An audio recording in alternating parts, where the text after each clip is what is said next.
మత్తయి సువార్త 13వ అధ్యాయం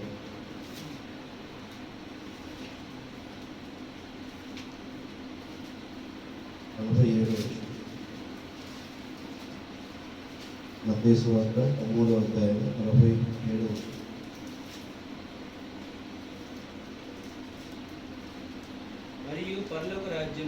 మరియు పరలోక రాజ్యము సముద్రములో వేయబడి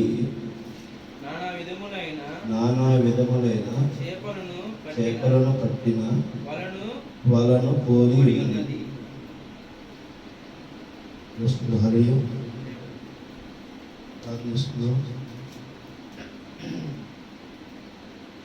పరలోకమైన తండ్రి, పరిశుద్ధమైన తండ్రి, ప్రభావం యేసయ్య మీకు వందనాలు స్తుతించుకుంటున్నాం తండ్రి. చదవబడిన లేఖనం ప్రభావ మీరే వివరించి విరిచి వహించుకుంటున్నాము తండ్రి. ప్రభా ఈ యొక్క వాక్యమును ప్రభావ వివరించుటకు మేము ఎటువంటి అర్హత కలిగిన వారు కాదు నాయనా. కానీ మమ్మల్ని ప్రభా ఆశీర్వదించి ప్రేరేపించి ప్రభా ఇక్కడ నిలబెట్టుకుని ప్రభా మాట్లాడటానికి ఇచ్చిన అవకాశాలను బట్టి కృతజ్ఞతాస్తుతులు చెల్లించుకుంటాం తండ్రి. మా మాటలు కాదు కానీ ప్రభా మీ మాటలు మీ యొక్క విశ్వాసులకు, మీ యొక్క బిడ్డలకు ప్రభా, మీ యొక్క వధువుకు ప్రభా చేరవేసేటువంటి మాటలను ప్రభా మీరే మాట్లాడండి నాయన. మీరే ఐక్యపరచుకోండి తండ్రి. మీరు తప్పనించి మరొక దేవుడు రాడు ఉండకూడని ప్రభా మేము మనస్ఫూర్తిగా నమ్ముతూ మిమ్మల్ని ఆహ్వానిస్తూ సమస్తమును మీ చేతులు అప్పగించుకుంటూ మిమ్మల్ని తగ్గించుకుంటూ గుణకామేమో మీరే పొదుపుకొని ప్రవీణ యేసు క్రీస్తునామములో అడిగి వేడుకొచ్చున్నాము తండ్రి. ఆమేన్.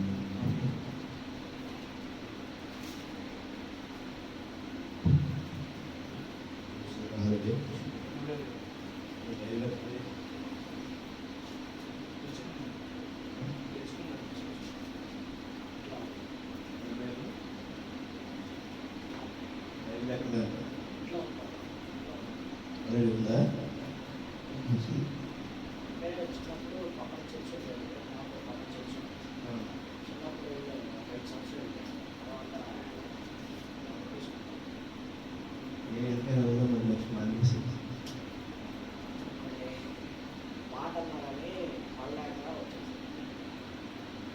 కుర్చీలో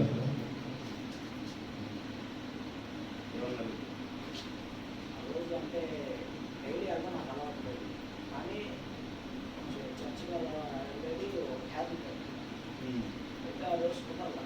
నాకు అర్థమైన చెప్పి వచ్చిన తర్వాత మాస్టర్ గారు వెళ్ళేటప్పుడు పక్కన మాస్టర్ గారు పిలిచారు.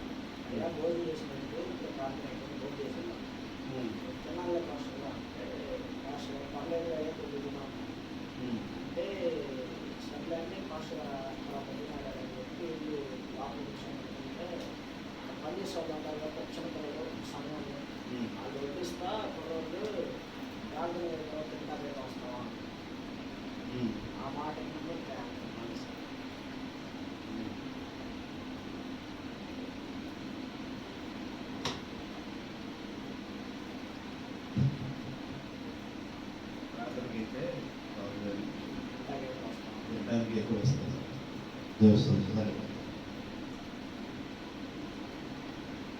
ఎలాంటి ఆహారం తినడానికి ఇష్టపడుతున్నావు?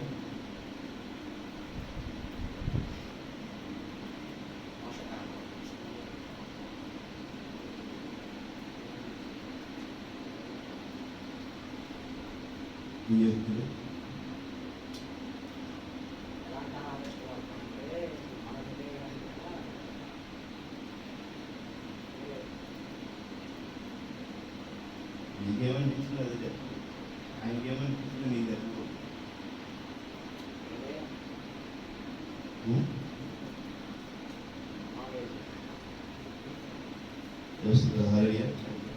పౌష్టికాహారం తినడానికి ఇష్టపడుతుంది. ఈ పౌష్టికాహారం దేనికి సంబంధించింది? ఈ పౌష్టికాహారం దేనికి? శరీరానికి. చర్చిలో ఎందుకు వస్తున్నావు? చర్చిలో అన్నం పెట్టడం కోసం కూర్చున్నారా? చర్చి అనేది ఎందుకు? దేవుని ఆరాధించాలి. మరి అసలు కాలంలో ఎందుకు పెడుతున్నారు చర్చిలో?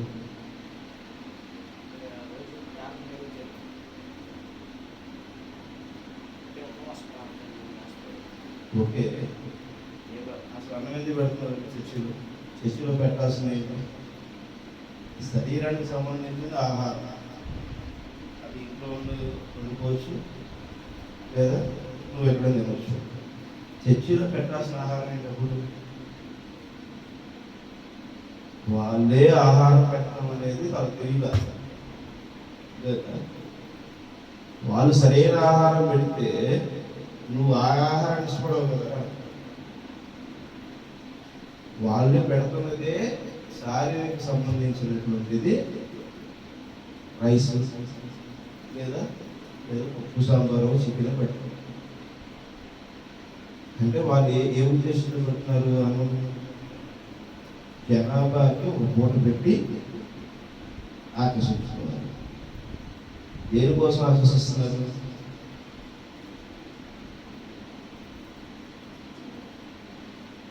చర్చిలో దేనికోసం ఆకర్షిస్తున్నారు కదా? కొన్ని చర్చిలో ఏమిస్తారు? 100 రూపాయలు ఇచ్చి, 500 రూపాయలు ఇచ్చి వృద్ధుల్ని చీరలో పెట్టి, బట్ట పెట్టి చర్చిలు తీసుకుంటాం. ఎందుకు? చర్చికి జనాభా రావటం వల్ల ఉపయోగం ఏం చేస్తారు? చర్చికి రావటం వల్ల ఉపయోగం ఏం చేస్తారు? వాళ్ళు ఎందుకు రావాలి? వీళ్ళు ఎందుకు రాబట్టుకోవాలనుకుంటున్నారు?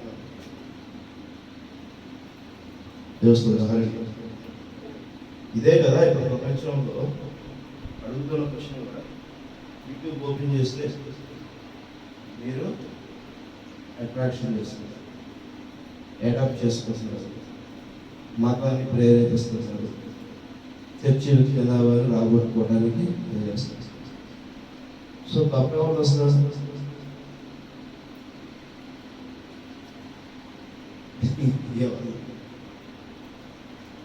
ఎవరు? చర్చిదా?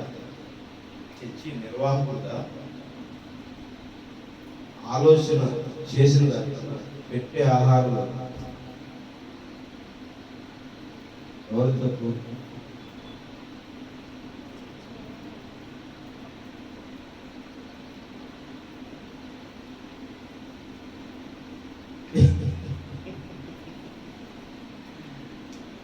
ఏంటంటే ఎవరిది?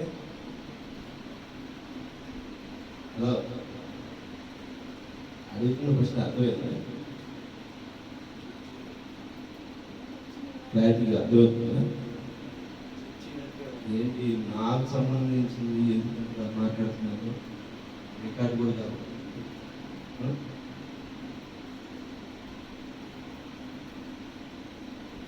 లేనా? నడుస్తుంది. నేను చెప్పిన విషయం మీద ఏదో చర్చ జరుగుతుంది.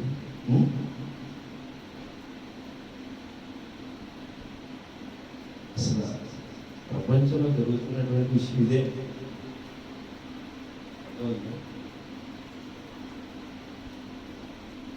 వేరే విషయం కాదు. ఎవరికి తెలుసు ఎవరితో ఏం మాట్లాడాలి, ఎవరిని సరి చేసుకోవాలి, ఎవరితో నడిపించుకోవాలి, ఎవరి చేత పని చేయించుకోవాలి దేవుడు తెలుసు. అవును కాదు? దేవుడు సుధా హల్లెలూయా. పని చేసేటువంటి వ్యక్తికి అతని పని చేసే విధానం తెలుసు, కానీ ఏ సమయంలో అతని చేత పని చేయించుకోవాలనేది యజమానికి తెలుసు.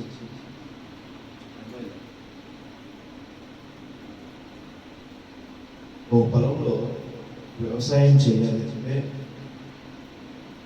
కలుపు పీకే వ్యక్తి నాట వేయడం అనేది తెలియదు.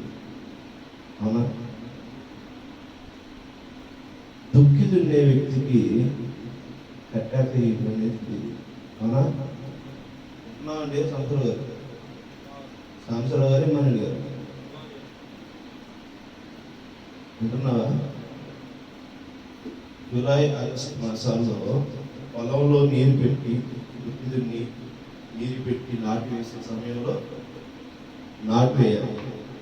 అప్పుడు ఏం చేయాలి? యజమాని నాటు వేసే వాళ్ళని ఫస్ట్ దుక్కి దున్నడానికి వాళ్ళు పిలుచుకుంటారు. ఆ తర్వాత దాన్ని నీరు పెట్టడం అనేది పని సక్రమంగా చేస్తారు. పొలానికి నీళ్లు పెట్టి నేలని నేత పరిస్థితి చేస్తారు. తర్వాత దాన్ని అంతా మళ్ళీ ఏం చేస్తాడు? మట్టినంతా కొలాపడి చేసుకుంటాడు. బాగా బురదగా బాగా గుచ్చుగా ఏదైనా చేసుకుంటాడు. చేసి కొన్ని రోజులు 2-3 రోజులు అయిన తర్వాత నేల మెత్తపడి చక్కగా మీరు బాగా నీళ్ళు తీసుకుని చేసి ఒక ఇసుకలో పోసిన బట్టలో పోస్తే ఆ మట్టిని కొంచెం అంత కలిపి ఆ మట్టిలో ఉన్నటువంటి పోషకమైన మెత్తటి పదార్థం ఏదైతే ఉంటుందో అది భూమి మీదకి తేలాడు. అవునా? ఒండ్రు మట్టి అంటారు.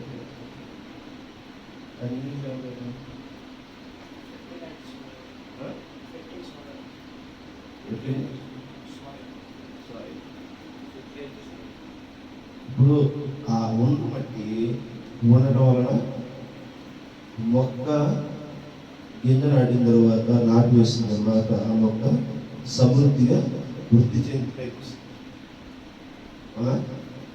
ఇది ముందుగానే ఆ యజమాని వాళ్ళకి క్లారిటీగా చెప్పి చేయించుకుంటాడు. అది చేసిన తర్వాత ఎరువులు వేసే సమయంలో ఎరువులు వేస్తాడు, పాయి తీసే సమయంలో పాయి తీస్తాడు. మరి ఆ యొక్క ఒడ్డు వచ్చేటప్పుడు ఒక వైపు పెంకులు ఎండకపోతే కొంచెం పాయి చేసి ఎండబెట్టే ప్రక్రియ కూడా నవంబర్-డిసెంబర్ నెలలో చేస్తాడు.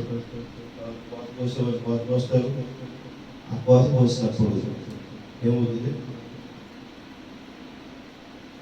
పిచ్చి మొక్కలు కూడా పోతాయి. కానీ మనకు కావాల్సిన ఏదైతే ధాన్యం కావాలో ఆ ధాన్యాన్ని మనం కూర్చున్నప్పుడు గట్టి మొత్తం పక్కమడేస్తుంది. అవునా? ఇది పొలంలో జరిగిన విషయం. కానీ ప్రవీణ యేసుక్రీస్తు పేతురుకి ఏం చెప్పాడు? పేతురుకి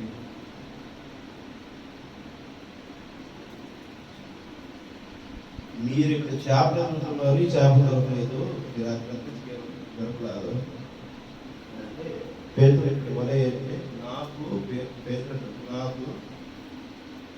తాత ముత్తాతల నుంచి వచ్చినటువంటి నేపథ్యం, ఆ నైపుణ్యత వలన ఎక్కడ చేప ఉంటుంది, ఎక్కడ చేప ఉండదు, ఏ సమయంలో ఏ చేప దొరికింది, ఏ సముద్రంలో ఏ ప్రాంతంలో ఎలాంటి చేప దొరుకుతుంది అనేటువంటి నాకు తెలుసు. నేను రాత్రంతా వేసావు మేము చేపలు, నువ్వు వచ్చి మా చూద్దావా వేసు అని చెప్పేసి అదేనా తెలుసు. ఓకే పేతురు మాట్లాడుతున్నావు, ఇదిగో ఇక్కడ అన్నప్పుడు పడవ పక్కనే వేసాడు చేపలు, సమృద్ధిగా పెట్టారు. ఇంత అనుభవం ఉన్నవాడిని ఏమి మరి ప్రాంతానికి ఎదిగాను, రాత్రంతా ఎదుగుతున్నాను, కొన్ని కిలోమీటర్ల దూరం తిరిగాను, చేపల కోసం వేటాడాము, నాకు దొరకలేదు, అని నువ్వు వచ్చి వెయ్యమని దొరికి అని అంటే అప్పుడు పేతురు ఏమంటున్నాడైనా, పేతురు నువ్వు చేపలు పట్టడానికి వలేస్తున్నావు, కానీ మనుషులు పట్టడానికి నీకు వల ఇస్తారా అన్నాడు. ఎందుకని?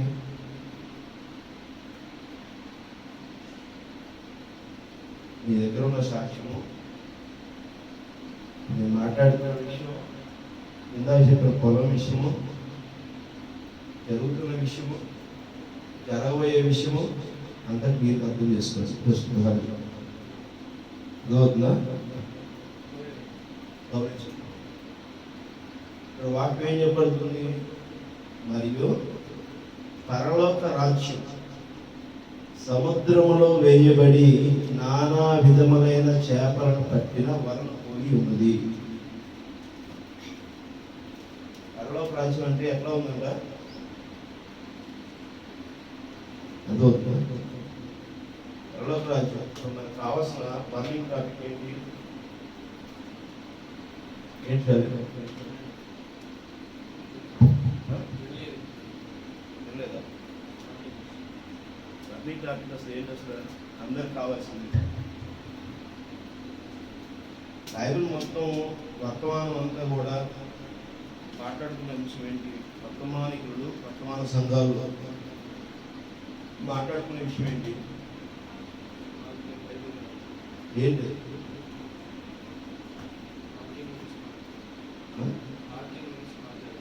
వాక్యం గురించి చేసిన ప్రయోజనం ఏంటి? దేనికోసం వస్తుంది చర్చకి వచ్చేది? చర్చికి దేనికోసం వస్తుంది? దాని ద్వారా మాట్లాడుకున్నాం. చర్చికి అసలు దేనికోసం వస్తున్నాం? నీకు ఎదురైన ప్రశ్నే కదా. వాక్యం కోసం అయితే రావట్లేదు, లేకపోతే చర్చిలో చెప్పేటువంటి బోధ కోసం అన్నం తినిపించావా? అసలు నువ్వు సరైన ఆహారం పెట్టడానికి సరైన ఆహారం నీకు తెలుసా అనే ప్రశ్న నేను అడుగుతున్నాను. నేను ఎవరైతే ఇది నువ్వు ముందు తెలుసుకోవాలి. చర్చిలో భోజనం కాదు పెట్టాల్సిన. ఏ భోజనం పెట్టాలి? ఆ తండ్రి దగ్గర తినే ఆహారం పెట్టాలి. ఆమె నేను తలుపు దగ్గర తలుపు తట్టినప్పుడు ఎవరైతే తలుపు తీసి నన్ను ఆహ్వానిస్తారో వారు నాతోనూ నేను ఆ తండ్రితోనూ ఆ తండ్రి సింహాసనం అంతా భోజనం చేస్తాం. ఈ తండ్రి సింహాసనం ఎక్కడుంది? పరలోక రాజ్యంలో ఉంది. చూసుకున్నాను. ఇప్పుడు ఈ పరలోక రాజ్యము అంటే ఏంటి? అసలు వర్తమానము చర్చికి వచ్చేటువంటిది. చర్చికి ఎందుకు వస్తున్నాం మనం? క్రీస్తుని తెలుసుకోవటం కోసం, క్రీస్తుని పూజించడం కోసం కాదు, రోగాలు నయం చేసుకోవడానికి కాదు, సమస్యలు పరిష్కరించుకోవడానికి కాదు. అదొక డబ్బు సంపాదించుకోవాలి అంటే నీవు డబ్బు సంపాదనకి కావలసినటువంటి స్టెప్స్ నేర్చుకోవాలి. ఒక సైకాలజిస్ట్ చెప్తాడు, ఒక ఫైనాన్స్ ఎకనామిక్ స్టేటస్ ఉన్న అతను చెప్తాడు, ఎనాలిసిస్ట్ చెప్తాడు. డబ్బు ఎవరైనా సంపాదిస్తారు, అవునా? ఆరోగ్యం సమయానికి నువ్వు ఆహారం తింటూ, సమయానికి నిద్రపోతూ, సమయానికి చేయవలసిన పనులు సక్రమంగా చేస్తూ, నీలో ఏ దోషము ఏ గుళ్ళు ఏ కుదంగాలు లేకుండా నువ్వు బతకవలసిన స్థితిలో బతికితే నీకు ఆరోగ్య సమస్య అదవుతుందా? నువ్వు సరైన రీతిలో జీవిస్తే నీకు ఆరోగ్య సమస్య లేదు, ఆర్థిక సమస్య లేదు. ఇప్పుడు ఆరోగ్య సమస్య కోసం ఆర్థిక సమస్య కోసమా చర్చికి వచ్చేది? చర్చికి ఎందుకు రావన్నాం? ఒకప్పుడు చర్చికి వెళ్తే వెళ్ళొచ్చు, అన్నం తినడానికి అవకాశం లేకపోతే వెళ్ళొచ్చు. అదవుతుందా? ఇప్పుడు క్రీస్తు ఏమన్నాడు? అప్పుడు వెళ్ళావు. పేతురుడు ఆహారం కోసం చేపలు పట్టేటువంటి పని చేస్తున్నావు. ఇప్పుడు నువ్వు చేపలు పట్టే పని కాదు చేయాల్సింది, మనుషులు పట్టే జాలన చేస్తాడు అని అంటాడు. ఆమె ఆ రోజు చర్చిలో రకరకాల విషయాలను ఆకర్షించి మందిరాన్ని తీసుకోవచ్చు. కానీ మందిరంలో కావాల్సింది ఏంటి? మందిరంలో తెలుసుకోవాల్సింది ఏంటి? మందిరంలో తినవలసింది ఏంటి?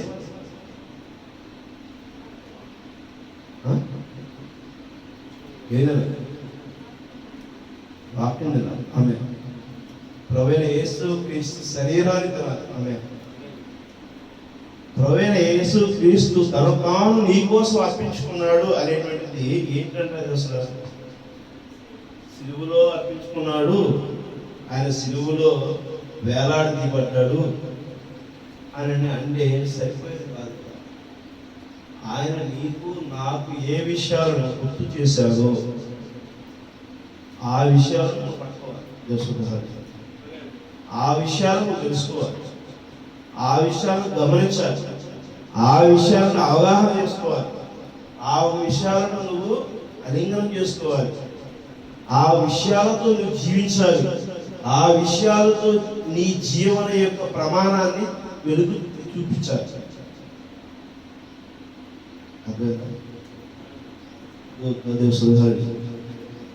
ఇప్పుడు పరలోక రాజ్యం అంటే ఏంటి? మరి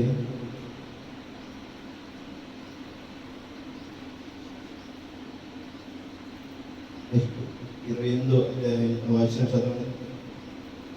48వ అధ్యాయం వచనం. మత్తయి సువార్త 13వ అధ్యాయము 48వ వచనం చదవండి.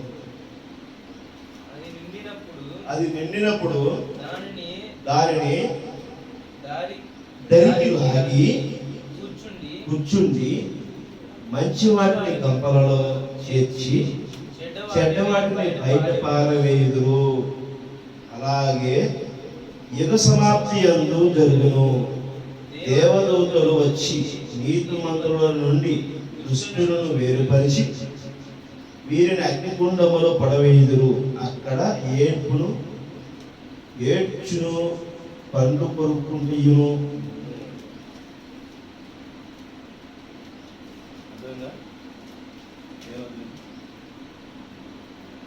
ఏమైంది మళ్ళీ ఏంటి విషయం ఏంటి?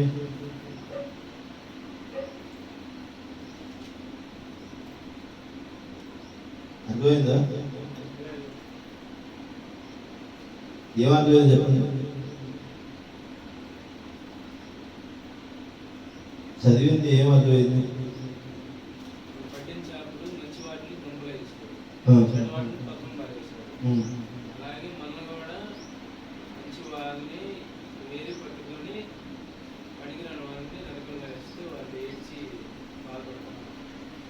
అంతేనా? ఇప్పుడు ఈ మంచి వాళ్ళు ఏమవుతారు? మంచి వాళ్ళు ఏమవుతారు?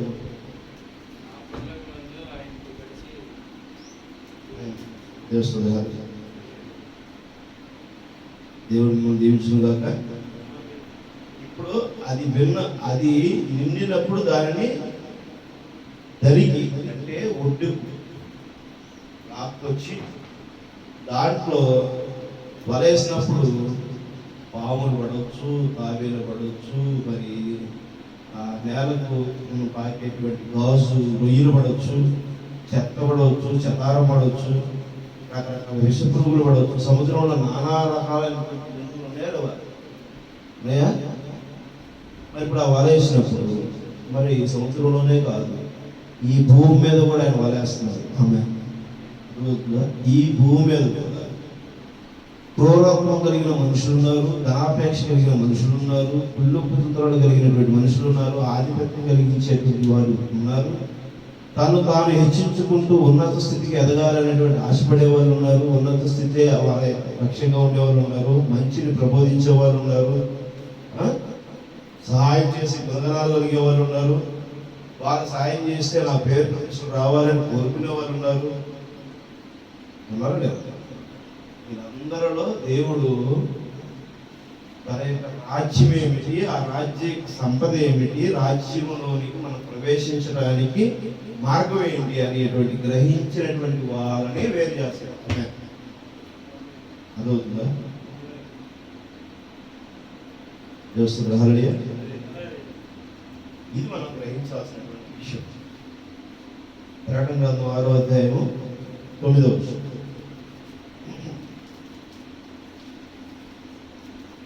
ప్రకటన గ్రంథము 6వ అధ్యాయము 9వ వచనం.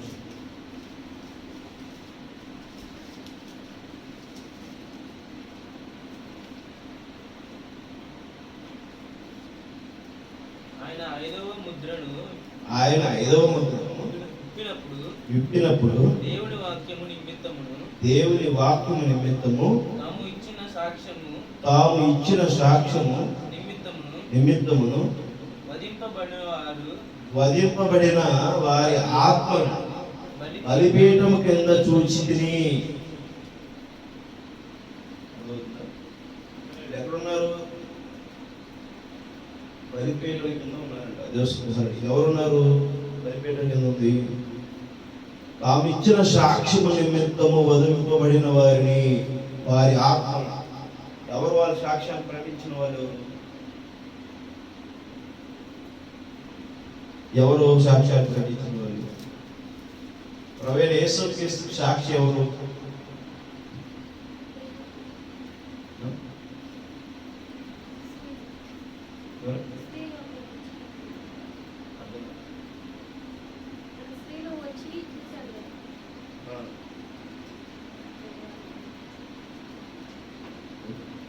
ప్రభువైన యేసుక్రీస్తుకి సత్యసాక్షి యెహోవా. ఆమె యెహోవా ఏమన్నాడు, నీ చెప్పులు మొయ్యకు కూడా నేను సరిపోను ప్రభువా, నేను నీ బాప్తిస్మం ఇచ్చేది ఏంటి అని అన్నాడు. ఆమె నా వెనక వచ్చేవాడు నాకంటే గొప్పవాడు అని అంటాడు యెహోవా. ప్రభువైన యేసుక్రీస్తు సాక్షి ఎవరంటే యెహోవాను చూసిన విషయాన్ని చూసినట్టుగా నీకు నాకు చెప్పాడు. ఆమె యెహోవాను మాదిరిగానే అపోస్తల పౌలు కూడా చూసినట్టు చెప్పాడు. అవునా? ప్రభువైన యేసు క్రీస్తుని కోరి నేను తెచ్చుకుంటున్నాను. ఆమె మీరు ఆ విధంగానే మారండి, ఆ విధంగానే నడుచుకోండి అని ప్రతి ఒక్క సంఘానికి ఆయన సువార్త లేఖనాలు రాశారు. ఆమె పౌలు సాక్షి, రెహబాము సాక్షి, అపోస్తలుల పౌలు సాక్షి, యోహాను సాక్షి, దానియేలు గారు సాక్షి, దావీదు గారు సాక్షి, అబ్రహాం గారు సాక్షి. ఆయన పోలిన జీవితంలో వాళ్ళు ఉన్నారు. అర్థమవుతుందా? ఆయన వాళ్ళు ప్రకటించుకోలేదు. అర్థమవుతుందా? ఇక్కడ ఏం జరుగుతుంది? ఇప్పుడు మా పాస్టర్ గారు ఇక్కడ దానియేలు గారు అంత గొప్ప చేస్తే దానియేలు గారు చేశారని ఎక్కడైనా ఎవరైనా చెప్పారా? చెప్పడానికి అక్కడ వాక్యంలో రాయబడింది ఎక్కడన్నా? మా చర్చిలో బాగా వస్తుంది. ఇక్కడ మా చర్చి ద్వారా దేవుడు వాడుకోబడుతున్నాడని యేసు క్రీస్తుకు మహిమా ఘనత ఇవ్వట్లా, సంఘానికి పాస్టర్ గారికి, సంఘ పెద్దలకి. అర్థమైందా? కీర్తింపబడుతుంది ఎవరు? ప్రకటింపబడుతున్నది ఎవరు? ప్రకాశించబడుతుంది ఎవరు? గొప్పలు ప్రకటించుకోవడం జరుగుతుంది ఎవరికి? సంఘానికి, సంఘ కాపరికి. అదవుతుందా? ఇక్కడ ఎవరు కావాలి? రెహబాము గారు సువార్త చేస్తే ఏం చెబుతున్నాడు? ఏం చెప్పమన్నాడు? రెహబాము గారు సువార్త చేస్తూ వాళ్ళ విశ్వాసానికి, ఈ వాక్యము వినిన వారు, ఈ వాక్యంలో సత్యం ఉందని, ఈ వాక్యంలో న్యాయం ఉందని, ఈ వాక్యంలో యథార్థత ఉందని, బైబిల్లో ఏదైతే ఉన్నదో అదే విషయాలను మా సంఘములో వెల్లడి చేయబడుతుంది, మా సువార్త కూడికలలో వెల్లడి చేయబడుతుంది. మరి ఆసక్తి కలిగిన వారు, వినగలిగిన వారు, నిజంగా బైబిల్లో ఉన్న విషయాలు తెలుసుకోవాలని అనుకున్నవారు ఒక్కసారి మా చర్చికి, ఒక్కసారి మా సువార్త కూడికి రండి, ఒకసారి మా పాస్టర్ గారు చెబుతున్న విషయాన్ని వినండి. పాస్టర్ గారు చెప్పట్లా, పరిశుద్ధ గ్రంథంలో ఏమున్నాయో అవి తెలుసుకోవడానికి రండి. ఆమె పౌలు గారు అది చెప్పాడు, దానియేలు గారు అది చెప్పాడు, అబ్రహాం గారు అది చెప్పాడు, దావీదు గారు అది చెప్పాడు. ప్రవక్తలందరూ ఆ బోధ చేసుకుంటాను వచ్చారు. అదవుతుందా? ఇక్కడ ఏం కోరుకుంటున్నారు? మాకు అప్రిషియేషన్ కావాలి. మనం లాస్ట్లో మాట్లాడుకున్నాం కదా, ఆ 7 స్త్రీలు ఏం కోరుకుంటున్నారు? మా అన్నం మేమే తింటాం, మా బట్టలు మేమే కట్టుకుంటాం, నీ పేరు మాత్రం పడుకుంటాం, మా మీద ఏ నింద ఏ చెప్పుకునైనా. అవునా కదా? అర్థమవుతుందా? మర్చిపోయారా? వచ్చిందా? వారానికే మీరు మర్చిపోతే ఒక యుగానికి ఎన్నో జరిగినటువంటి విషయం మీరు ఎప్పుడు గుర్తుపెట్టుకుంటారండి? బైబిల్లో విషయాలు మీకు తెలియపరచడానికి రాలా. అర్థమవుతుందా? నేను కూడా ఇక్కడ మెరుగు వచ్చింది తెలియపరచడానికి, మీరు మర్చిపోయిన విషయాన్ని గుర్తు చేయడానికి. ఆమె అర్థమవుతుందా? ఇక్కడ మర్చిపోయిన విషయాన్ని మాత్రమే గుర్తు చేయడానికి వస్తుంది, అంతేగాని కొత్త విషయం చెప్పడం కోసం, తెలియపరచడానికి కోసం రావట్లేదు. నువ్వు పుట్టక మునుపునే ఇవన్నీ నీకు తెలుసు. ఇదే ఏబు చెప్పిన మాట నీకు నాకు వర్తించింది కదా, అర్థమైందా? నీవు వాక్యానికి సరిపడిన వాడైతే, నువ్వు సరైనటువంటి సమృద్ధి కలిగిన చేప అయితే ఏమవుతుంది? పట్టుకుని ఆ తండ్రి సింహాసనం దగ్గరికి వెళ్తావు. అక్కడ నువ్వు భోజనం చేస్తావు. ఏ భోజనం చేస్తావు? మర్చిపోయినటువంటి ఆ యొక్క సమృద్ధమైన శ్రేష్టమైన ఆహారం తింటావు. తినవలసిన ఆహారము ఎక్కడైతే నువ్వు పోగొట్టుకున్న ఆహారం ఉందో దాన్ని పెట్టడానికి తీసుకెళ్తావు. ఎవరు తీసుకెళ్తారు? ప్రవేశ ఎప్పుడు తీసుకెళ్తాడు? రెండవ రాకడ. ఆమె రెండవ రాకడ అంటే ఏంటి? రెండవ రాకడ అంటే ఏంటి? రెండవ రాకడ వస్తుంది వస్తుంది వస్తుంది వస్తుంది. విన్నారా? ఎప్పుడైనా విన్నారా? ఎప్పుడు వస్తుంది? దేశుడి ప్రకటన గ్రంథం 7వ అధ్యాయం కూడా వచ్చింది. ప్రకటన గ్రంథం 7వ అధ్యాయం కూడా వచ్చింది.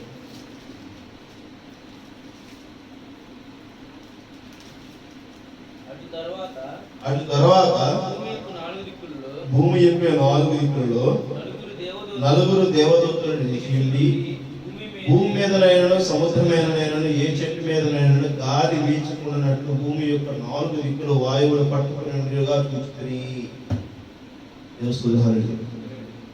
ఎప్పుడు వస్తుంది రాకడ? రాకడ ముందు సూచన ఏంటి? భూమి 4 దిక్కులలో 4 దూతలు నిలబడి ఒక్క గాలి కూడా అటు కదలకుండా ఇటు కదలకుండా, అదవుతుందా?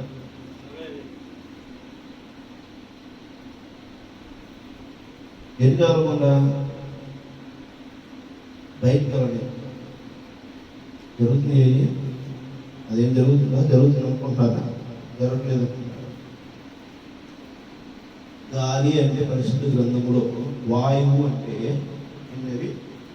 యుద్ధములు మరియు వివాదములు. ఇవి మనం చూస్తున్నావా? నేను వచ్చి ముందు దేశముల మీద దేశములు దండయాత్రలు, భూకంపాలు వస్తాయి, విపత్తులు వస్తాయి అని చెప్పడం లేదా? అదే మాట ఇక్కడ పరిశుద్ధ గ్రంథంలో కూడా గుర్తు చేస్తుంది. ప్రకటన గ్రంథం కూడా గుర్తు చేస్తుంది. ఇప్పుడు ఏం జరుగుతుంది? ఎన్ని రకాల భూకంపాలు వస్తున్నాయి, ఎన్ని రకాల యుద్ధాలు జరుగుతుంది, ఎన్ని నాసిక రకమైనటువంటి వ్యాధులు సంక్రమిస్తున్నాయి. అవునా కదా?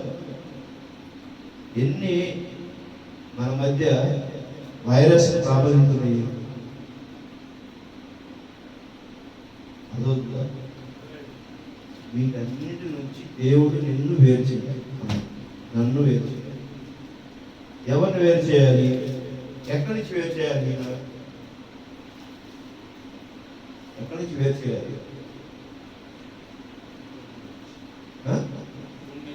భూమి నుంచి. ఈ భూమితో తయారు చేయబడిన వాళ్ళు ఎవరిని వేరు చేశారు దేవుడు?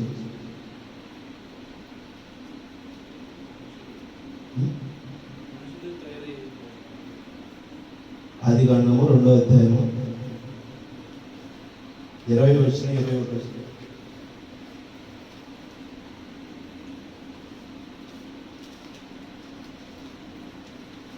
ఆదికాండంలో చదవాలి.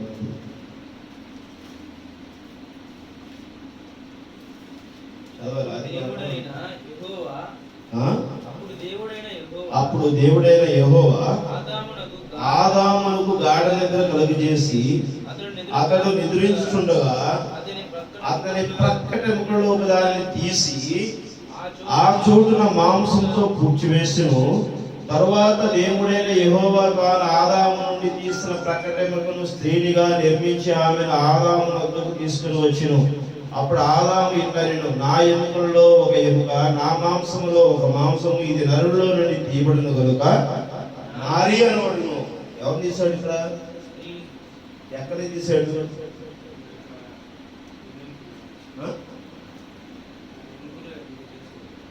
అదే ఎక్కడి నుంచి, ఎవరి నుంచి తీశాడు? ఆదాములో నుంచి నాలుగు తీశాడు. ఆమె అసలు ఆదాము ఎక్కడి నుంచి నిర్మించబడ్డాడు? అంతేనా? ఆ రోజులో అయితే ఆ, ఆవి భూమి నుండి లేచి అయితే ఆవిరి భూమి నుండి లేచి నేలంతా నేలందరూ తడిపెను. దేవుడైన యెహోవా నేల మట్టితో నరుని నిర్మించి వారి నాసిక రంధ్రంలో జీవాయువును ఊదగా నరుడు జీవాత్మయను. ఇప్పుడు నరుణ్ణి ఎక్కడి నుంచి తీస్తాడు?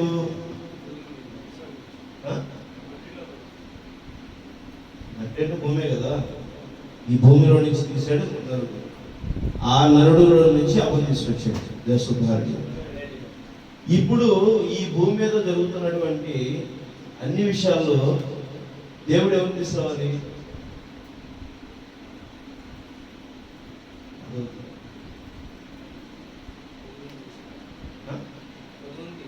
వధువు తీసుకోవాలి. అదవుతుందా? ఇప్పుడు మనుషులు పట్టేటువంటి జాలను చేస్తారు. ఆమె ఇది ఎవరికి ఇచ్చినటువంటి ఆశీర్వచనం? పేతురు. పేతురుని అక్కడ ఉన్న వాళ్ళు పిలిచారు. అక్కడ వాళ్ళు ఏం పట్టారు? మనుషులైనా పట్టింది తెలుసు. వాళ్ళు మనుషులైనా పట్టింది. ఎందుకు పట్టారు? మనుషులను పెట్టారా లేదా? ఎందుకు పెట్టారు? దేవస్థానం అదొద్దా? నరుడులో నుంచి తీసినటువంటి అవ్వ ఆ రోజు ఏ విధంగా జరిగిందో ఆ అవ్వకు కూడా పేరు ఎవరు పెట్టారు? ఆదామే పెట్టారు. ఆమె ఇప్పుడు పరలోక రాజ్యము ప్రకటన ఎవరు చేయాలి? ఎవరు చేయాలి? వధువు చేయాలి.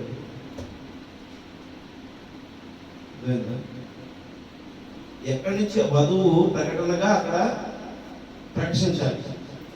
ఆ ప్రకటనలో ఆ ఉండాలి, అంటే ఆ మాటలో ఆ ఉండాలి. ఎక్కడి నుంచి వస్తుంది?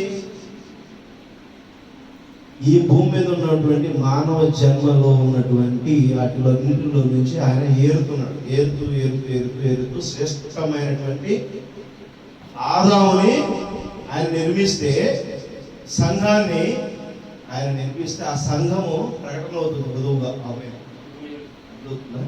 సంఘము దేనికి సాదృశ్యం ఉన్నది? ఆ సంఘాన్ని కట్టాక ఎవరు కడుతున్నారు? సంఘాన్ని కట్టేది ఎవరు? సంఘాన్ని కట్టడానికి ఎవరు కావాలండి? సంఘాన్ని కట్టడానికి ఎవరు కావాలి?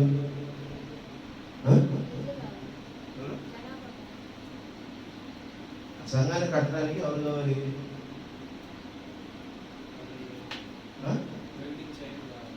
ప్రకటించాను కావాలి. ఎవరో ప్రకటించాయన? కాపరేనా? ఆమె చెప్తుంది సార్. ప్రధాన యాజకుడైన ప్రభువైన యేసుక్రీస్తు కావాలి. ఆమె అర్థమవుతుందా? ప్రధాన యాజకుడైనటువంటి ప్రభువైన యేసుక్రీస్తు అంటేనే వాక్యమై ఉంది. ఆమె అర్థమేదా? ప్రభువైన యేసుక్రీస్తుకు సాదృశ్యమైన నువ్వు వాక్యం అనేటువంటి ప్రధాన యాజకుడు చేత నిర్మించబడేటువంటి సంఘమై ఉండాలి. ఆమె ఈ వాక్యంలో ఉన్నటువంటి సుగుణాలన్నిటిని నువ్వు పట్టుకోగలగాలి. ఆ వాక్యంతో నడవగలిగేటువంటి వ్యక్తిగా ఉండాలి. ఆ వాక్యంతో సువాసన వెదజల్లే వ్యక్తిగా ఉండాలి. ఆ వాక్యమునే నువ్వు ప్రకటించేటువంటి స్థితిగా ఉండాలి. ఆమె అర్థమవుతుందా? ఇప్పుడు ప్రధాన యాజకుడిలో నుంచి ఎవరు రావాలి? వాక్యములో నుంచి రావాలి వధువు, సంఘం రావాలి. ఆమె అది చర్చి, అది సంఘం, అది మినిస్ట్రీ. వాక్యమే లేకపోతే ఎలాగా? మరి ఈ వాక్యంలో నుంచి రావాలి కాబట్టి ఇది ఎవరు పసిగడతారు? ఫస్ట్ నీవా నేనా పసిగట్టేది? ఎవరు పసిగడతాడు? దేవుడు కుడిపార్శ్వం మీద కూర్చున్న దేవుడు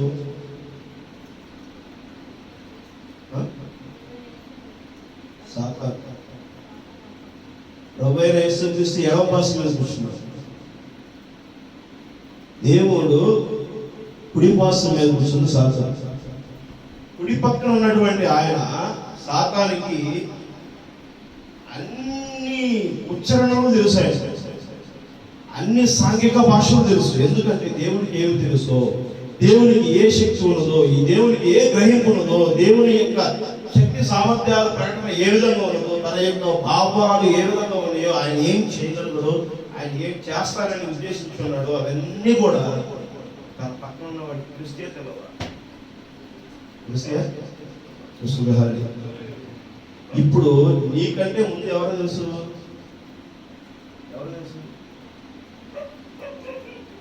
కుయుక్తులను ప్రకటించగలిగే వాడికి ఎవడాడు?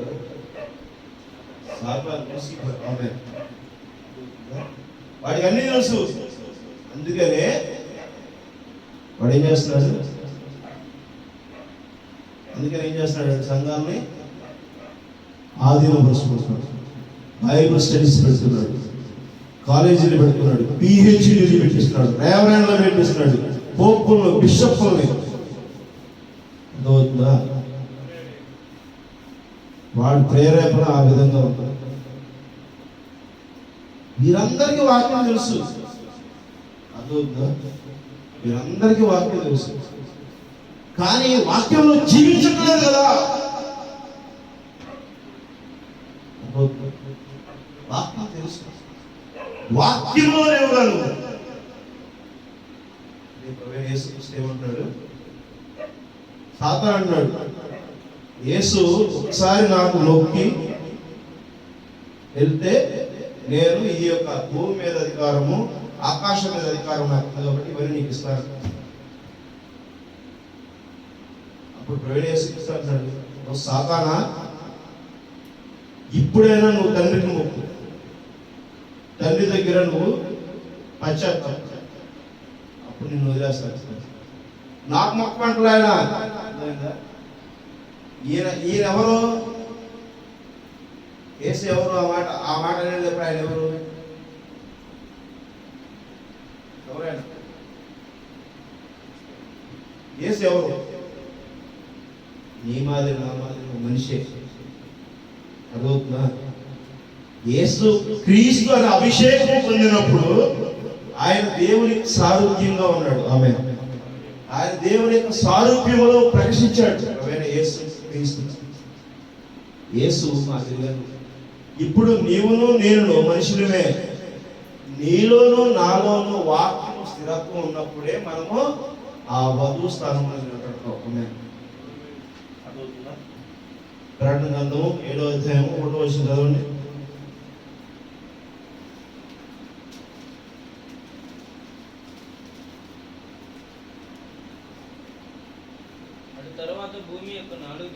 ఆ తర్వాత భూమి యొక్క 4 దిక్కులలో 4 దేవదూతలు నిలిచి భూమినైనను సముద్రమైన ఏ చెట్టు మీద గాలి వీచబడినట్లు భూమి యొక్క 4 దిక్కుల వాయువులను పట్టుకొని ఉండగా చూసుకుని, మరియు సజీవుడకు దేవుడి ముద్ర గల వేరొక దూత సూర్యోదయ దిశ నుండి పైకి వచ్చుట చూసుకుని, భూమిని సముద్రమునకును హాని కలుగు చేయటైన అధికారము పొందిన ఆ 4 దూతలతో ఈ దూత, మేము మా దేవుని దాసులను మరియు నొసల యందు ముద్రించే వరకు భూమినైనను సముద్రముకైనను చెట్లకైనను హాని చేయవద్దని బిగ్గరగా చెప్పారు. అర్థమైందా? హల్లెలూయా.